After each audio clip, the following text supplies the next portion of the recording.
your toolbox we're doing today is P series. I've mentioned these before so that when we get there, it's not like we're starting totally from scratch, right? So, oh, geez, I did not write that sigma very good. All right. There we go. I sort of fixed it.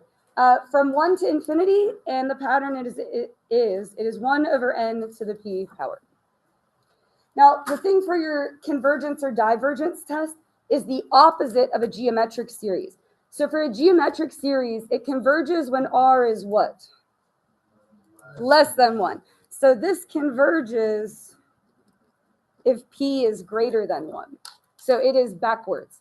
But the equal to is still going to go with the diverges. Whichever one says diverges, that's where the equal to goes.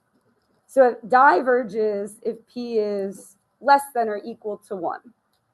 We don't put an absolute value on this. P simply cannot be negative.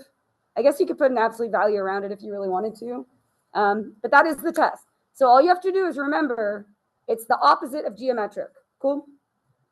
So what geometric is, this is the opposite. Now, this is where we talked about this earlier in the year. If you have your integral from 1 to infinity of 1 over x to the p dx, I just wrote it as an integral instead of a series. If you remember your p series, this equals 1 over p minus 1. And that's just a fast way you can do an integral like that without having to actually do the integration steps and then do upper minus lower and evaluate the whole thing.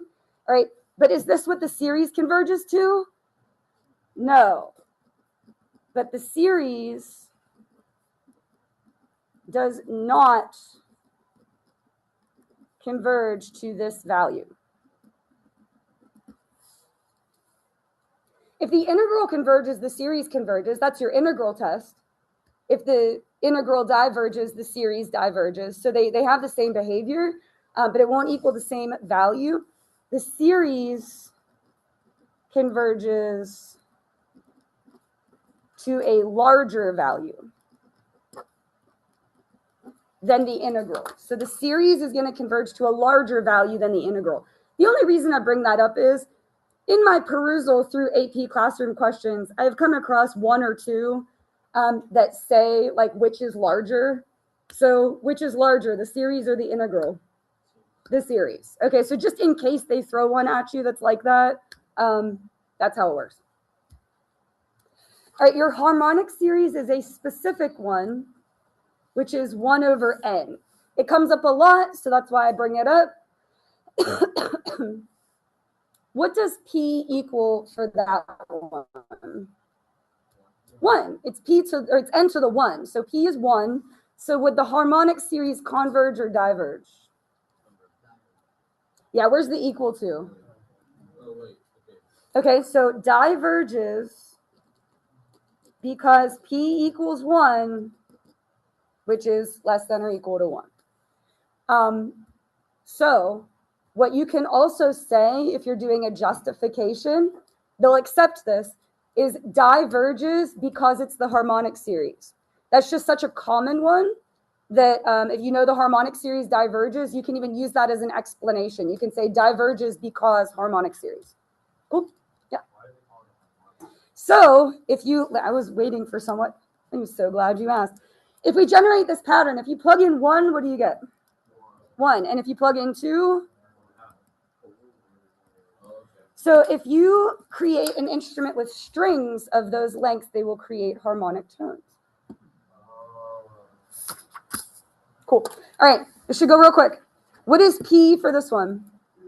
3. Converges or diverges?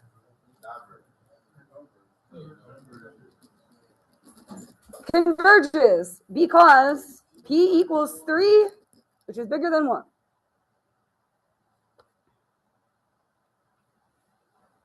That's kind of all that there is to it. Let's just try a couple more. I'm basically just checking more than the calculus that you understand how roots work. What's the power for a 4th root? 1/4. So diverges because P equals a 4th, which is less than or equal to 1. Again, just like the geometric, the equal to goes with the diverges. So the symbols are opposite, but diverges still gets the equal to. This one's really tricky. Pretend that 3 isn't there for a second. What's the power for a square root? It's 1/2. It's just going to be 3/2. Yeah, times 3. So 3/2. So converges or diverges? Yeah, converges. Because P equals 3/2, which is bigger than 1.